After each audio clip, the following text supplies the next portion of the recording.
여름만 되면 입맛이 뚝 떨어지고 기운도 없고 밥 한 숟가락 뜨는 것도 귀찮을 때가 있으시죠? 그럴 때 우리 밥상에 올라오면 입맛을 확 살려주는 음식이 있습니다. 바로 열무입니다. 열무김치 한 젓가락에 보리밥 쓱쓱 비벼 먹으면 잃었던 입맛이 돌아오는 느낌이 들죠. 그런데 열무는 그냥 시원하고 맛있는 여름 반찬이 아닙니다. 특히 60대 이후 시니어에게는 혈관 건강, 눈 건강, 뼈 건강, 소화와 변비, 그리고 여름철 기력 회복까지 도움을 줄 수 있는 아주 고마운 채소입니다. 오늘은 열무가 시니어에게 왜 좋은지, 어떻게 먹어야 더 건강하게 먹을 수 있는지, 그리고 어떤 분들이 조심해야 하는지까지 차근차근 알려드리겠습니다. 끝까지 들으시면 열무김치를 더 건강하게 드시는 방법, 풋내 없이 담그는 비법, 그리고 신장 질환이 있는 분들이 꼭 알아야 할 주의사항까지 확실히 알게 되실 겁니다.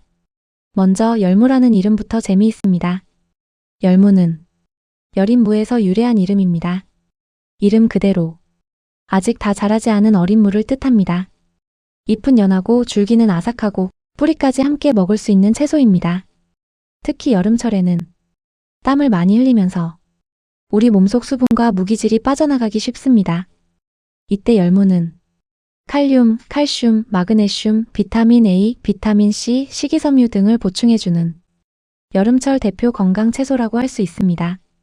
그럼 이제부터 열무가 시니어에게 좋은 이유를 하나씩 살펴보겠습니다. 첫 번째, 열무는 혈관과 혈압 관리에 도움을 줄 수 있습니다. 나이가 들수록 가장 신경 써야 할 부분 중 하나가 바로 혈관입니다.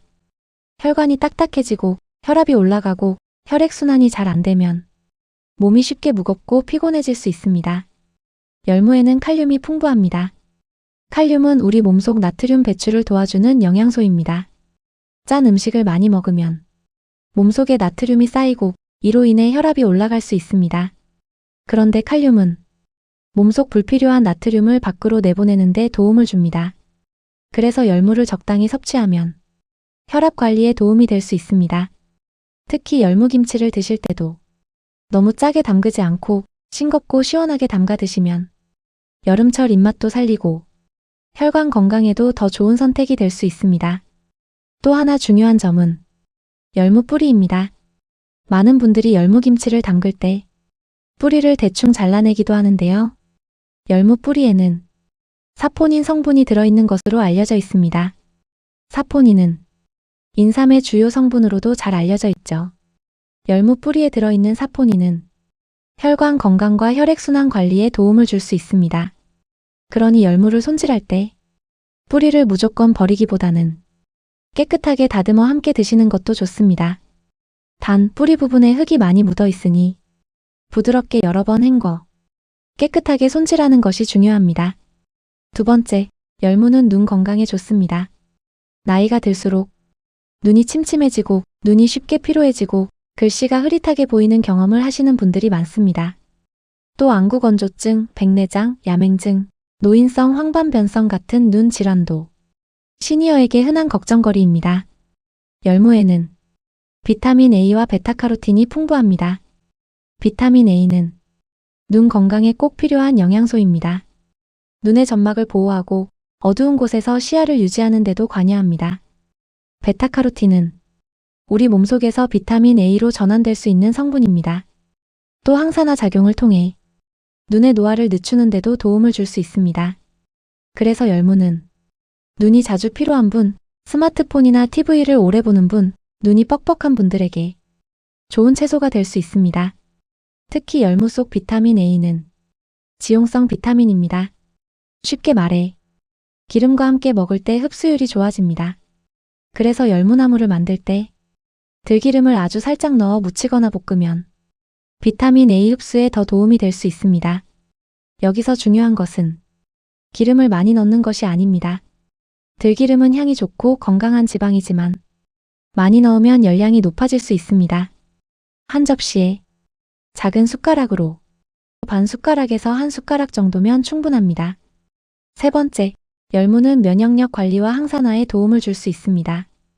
여름철에는 더위 때문에 체력이 떨어지고 잠을 잘 못 자고 입맛이 없어지면서 면역력이 약해지기 쉽습니다. 이럴 때 필요한 영양소 중 하나가 비타민C입니다. 열무에는 비타민C가 풍부합니다. 비타민C는 우리 몸의 면역 기능을 돕고 세균이나 바이러스에 대한 저항력을 유지하는 데 필요합니다. 또 피부 건강에도 관여합니다. 콜라겐 생성을 돕고 항산화 작용을 통해 노화로 인한 손상을 줄이는 데 도움을 줄 수 있습니다. 나이가 들수록 상처 회복이 느려지고 피부 탄력이 떨어지고 쉽게 피곤해지는 경우가 많습니다. 이럴 때 열무처럼 비타민과 무기질이 풍부한 채소를 꾸준히 섭취하는 것은 몸을 관리하는 좋은 습관입니다. 물론 열무 하나만 먹는다고 면역력이 갑자기 좋아지는 것은 아닙니다. 하지만 제철 채소를 꾸준히 먹고 단백질을 충분히 챙기고 물을 잘 마시고 잠을 잘 자는 습관이 함께할 때 몸은 훨씬 편안해질 수 있습니다. 네 번째, 열무는 소화 기능과 변비 관리에 도움이 될 수 있습니다. 시니어분들 중에는 소화가 예전 같지 않다고 느끼는 분들이 많습니다. 조금만 먹어도 더부룩하고 속이 답답하고 화장실 가는 일이 시원하지 않은 경우도 있죠. 열무에는 식이섬유가 풍부합니다. 식이섬유는 장 운동을 도와 배변 활동을 원활하게 하는 데 도움을 줍니다. 또 장 속 노폐물 배출에도 관여해 속을 편안하게 만드는 데 도움이 될 수 있습니다. 열무에는 전분 분해를 돕는 효소도 들어있는 것으로 알려져 있습니다. 그래서 밥이나 면 같은 탄수화물 음식을 먹을 때 열무를 곁들이면 소화에 도움이 될 수 있습니다. 다만 여기서 중요한 점이 있습니다. 열무가 좋다고 해서 너무 많이 드시면 오히려 속이 불편할 수 있습니다. 열무는 찬 성질을 가진 채소로 알려져 있습니다. 평소 배가 차고 설사를 자주 하거나 찬 음식을 먹으면 배가 아픈 분들은 생열무나 차가운 열무김치를 한꺼번에 많이 드시지 않는 것이 좋습니다. 이런 분들은 열무를 살짝 데쳐 나물로 드시거나 너무 차갑지 않게 상온에 잠시 두었다가 드시는 것이 더 편할 수 있습니다. 다섯 번째, 열무는 뼈 건강에도 도움을 줄 수 있습니다.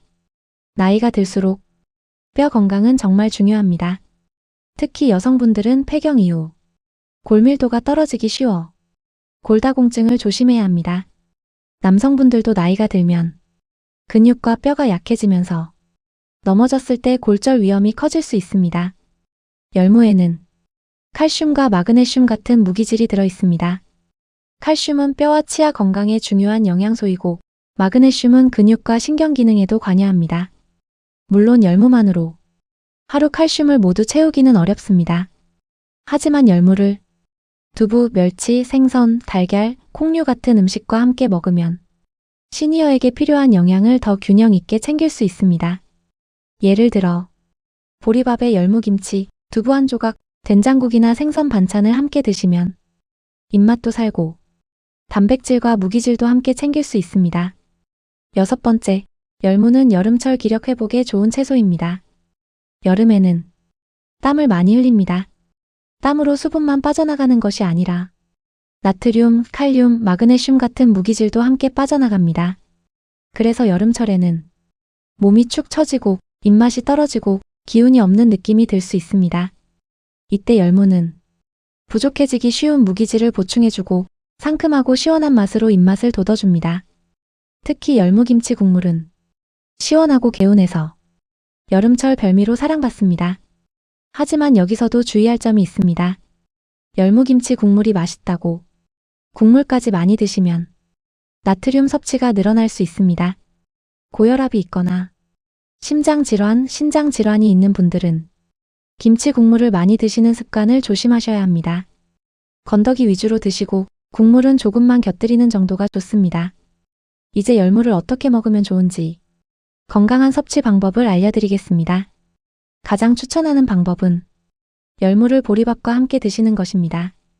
열무와 보리밥은 여름철 최고의 궁합이라고 할 수 있습니다.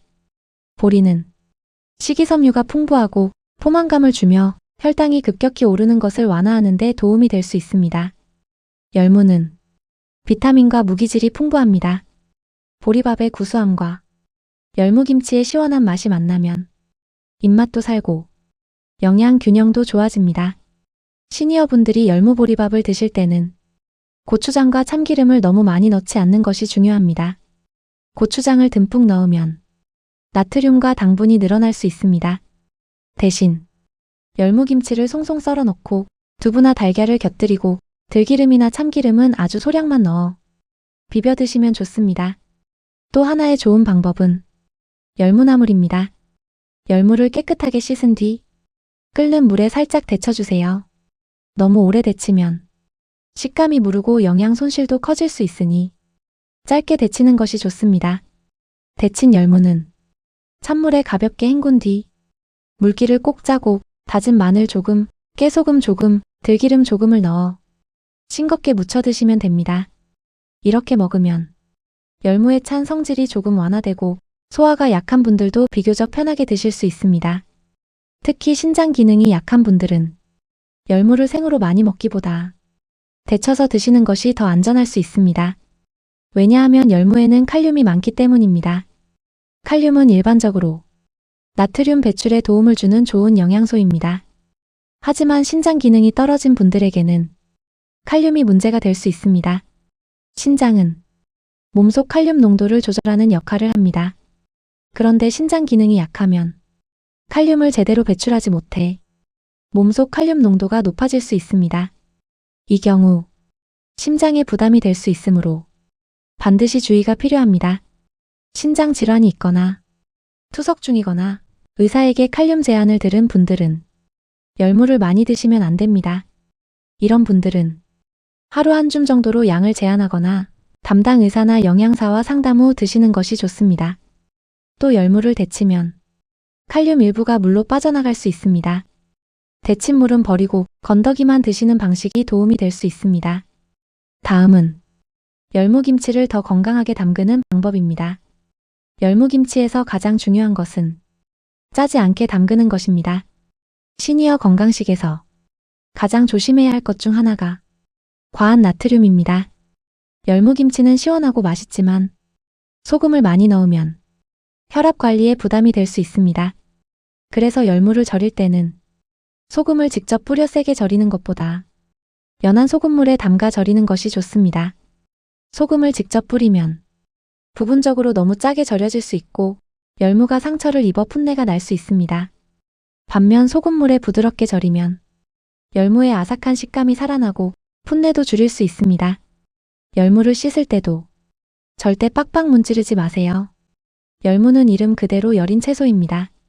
세게 문지르면 줄기와 잎의 세포벽이 손상되면서 씁쓸한 풋내가 올라올 수 있습니다.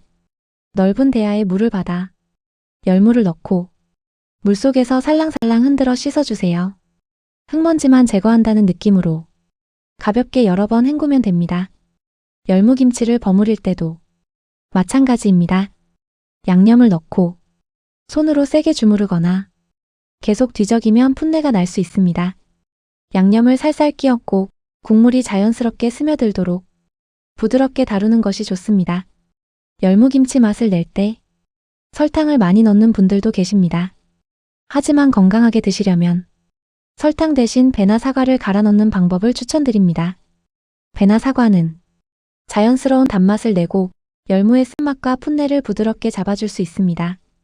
또 감칠맛도 더해져 소금을 많이 넣지 않아도 맛이 살아납니다. 감자풀을 사용하는 방법도 좋습니다. 찹쌀풀 대신 감자풀을 넣으면 열무의 풋내를 줄이고 부드러운 감칠맛을 더하는 데 도움이 됩니다. 풀물은 김치 양념이 열무에 잘 붙도록 도와주고 국물 맛도 부드럽게 만들어줍니다. 단 너무 진하게 만들 필요는 없습니다. 연하게 만들어 김치 국물이 텁텁하지 않도록 하는 것이 좋습니다. 좋은 열무를 고르는 방법도 중요합니다. 열무는 너무 크고 억센 것보다 줄기가 연하고 잎이 싱싱한 것을 고르세요. 잎은 연한 초록빛이 돌고 줄기는 너무 질기지 않은 것이 좋습니다. 줄기 끝부분이 살짝 보라색을 띠는 열무는 비교적 신선하고 맛이 좋은 경우가 많습니다. 뿌리는 너무 굵고 단단한 것보다 적당히 여리고 깨끗한 것이 좋습니다. 잎이 누렇게 변했거나 줄기가 물러있거나 냄새가 나는 열무는 피하는 것이 좋습니다. 이제 열무를 드실 때 꼭 알아야 할 주의사항을 정리해 보겠습니다. 첫 번째, 신장 질환이 있는 분들은 조심하셔야 합니다. 앞서 말씀드린 것처럼 열무는 칼륨이 많은 채소입니다. 건강한 분들에게 칼륨은 도움이 될 수 있지만 신장 기능이 떨어진 분들에게는 과한 칼륨 섭취가 위험할 수 있습니다. 신장 질환이 있거나 칼륨 제한 시기를 하고 있거나 투석을 받고 계신 분들은 열무를 많이 드시기 전에 반드시 의료진과 상담하셔야 합니다. 드시더라도 생으로 많이 먹기보다 데쳐서 물을 버리고 드시는 방법이 더 안전할 수 있습니다. 두 번째, 몸이 찬 분들은 과식하지 마세요. 열무는 찬 성질을 가진 채소로 알려져 있습니다. 평소 손발이 차고 배가 자주 차고 찬 음식만 먹으면 설사를 하는 분들은 열무김치를 너무 차갑게 많이 드시지 않는 것이 좋습니다. 이런 분들은 따뜻한 밥과 함께 조금씩 드시거나 열무나물처럼 데쳐서 드시는 방법이 좋습니다. 세 번째, 와파린 같은 항응고제를 복용 중인 분들은 섭취량을 일정하게 유지하는 것이 중요합니다. 열무에는 비타민 K가 들어있습니다. 비타민 K는 혈액 응고와 관련이 있는 영양소입니다. 그래서 와파린을 복용 중인 분들은 비타민 K가 많은 채소를 갑자기 많이 먹거나 갑자기 끊는 것이 약효에 영향을 줄 수 있습니다. 중요한 것은 무조건 먹지 말라는 것이 아니라 섭취량을 일정하게 유지하고 의사와 상담하는 것입니다. 네 번째, 김치 국물은 적당히 드세요. 열무김치가 아무리 건강한 음식이어도 국물까지 많이 드시면 나트륨 섭취가 많아질 수 있습니다. 특히 고혈압, 심장질환, 신장질환이 있는 분들은 김치 국물을 밥에 많이 넣어 드시는 습관을 조심하시는 것이 좋습니다. 건더기 위주로 드시고 국물은 맛을 내는 정도로만 드세요. 다섯 번째, 열무만 드시지 말고 단백질을 함께 챙기세요. 시니어 식단에서 채소만큼 중요한 것이 단백질입니다. 열무는 비타민과 무기질이 풍부하지만 단백질 식품은 아닙니다. 따라서 열무김치나 열무나물을 드실 때는 두부, 달걀, 생선, 닭고기, 콩류 같은 단백질 식품을 함께 드시는 것이 좋습니다. 예를 들어 아침에는 보리밥에 열무김치, 달걀찜, 점심에는 열무나물에 두부구이, 저녁에는 생선구이와 열무김치, 이렇게 구성하면 입맛도 살리고 영양 균형도 훨씬 좋아집니다. 오늘 내용을 정리해 보겠습니다. 열무는 여름철 입맛을 살려주는 채소이면서 시니어 건강에도 도움이 되는 좋은 식재료입니다. 칼륨이 풍부해 나트륨 배출과 혈압 관리에 도움을 줄 수 있고 비타민 A와 베타카로틴이 들어있어 눈 건강 관리에 좋습니다. 비타민 C는 면역력과 항산화에 도움을 줄 수 있고 식이섬유는 소화와 변비 관리에 도움이 될 수 있습니다. 칼슘과 마그네슘은 뼈 건강을 챙기는 데도 보탬이 됩니다. 하지만 아무리 좋은 음식도 내 몸에 맞게 먹는 것이 중요합니다. 신장 질환이 있는 분들은 칼륨 때문에 과식하면 안 되고 와파린을 복용 중인 분들은 섭취량을 일정하게 유지해야 합니다. 몸이 찬 분들은 차가운 열무김치를 한꺼번에 많이 드시기보다 조금씩 드시거나 데쳐서 드시는 것이 좋습니다. 열무를 더 건강하게 먹으려면 보리밥과 함께 드시고 들기름을 소량 넣어 비타민 A 흡수를 돕고 열무김치를 담글 때는 세게 문지르지 말고 소금을 직접 뿌리기보다 소금물에 부드럽게 절이고 버무릴 때도 살살 다루어야 풋내 없이 아삭한 열무김치를 만들 수 있습니다. 소금은 줄이고 배나 사과 같은 자연 재료로 맛을 내는 것이 좋습니다. 여름철 기운이 없고 입맛이 떨어질 때 열무 한 접시는 시니어 밥상에 참 좋은 보약이 될 수 있습니다. 단 짜지 않게, 과하지 않게 내 몸 상태에 맞게 드시는 것. 이 세 가지만 기억하시면 됩니다. 오늘부터 열무를 드실 때는 그냥 반찬으로만 보지 마시고 혈관과 눈, 장과 뼈를 함께 챙기는 여름 건강 채소로 드셔보세요. 오늘 영상이 도움이 되셨다면 구독과 좋아요로 함께 해주세요. 여러분의 건강한 식탁을 위해 꼭 필요한 정보를 계속 전해드리겠습니다. 오늘도 건강한 하루 보내세요.